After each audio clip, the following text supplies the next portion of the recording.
موعد وتوقيت مباراة الزمالك وحرس الحدود القادمة في بطولة الدوري المصري، وذلك بعد توديع نادي الزمالك بطولة كأس مصر بعد الهزيمة من فريق سيراميكا كليوباترا. وسيلتقي نادي الزمالك مع حرس الحدود في منافسات الجولة 18 من الدوري المصري يوم الجمعة المقبل 20 فبراير في 9:30 مساء بتوقيت القاهرة، 10:30 بتوقيت السعودية، وقطر 11:30 بتوقيت الإمارات، على استاد القاهرة الدولي. وستذاع المباراة عبر قناة أون تايم سبورت. ويتواجد نادي الزمالك في المركز الثاني في ترتيب جدول المسابقة برصيد 31 نقطة، بينما يتواجد فريق حرس الحدود في المركز ال16 برصيد 14 نقطة.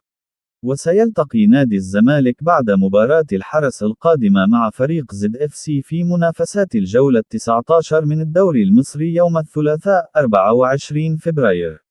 وتعادل فريق حرس الحدود مع فاركو بهدفين لكل فريق في الجولة 17 من الدوري المصري قبل مواجهة نادي الزمالك القادمة. ويسعى نادي الزمالك لتحقيق الفوز الخامس على التوالي في بطولة الدوري المصري وحصد ال3 نقاط لمواصلة التقدم نحو تصدر ترتيب جدول المسابقة، وذلك في مشوار الفريق في المنافسة على اللقب.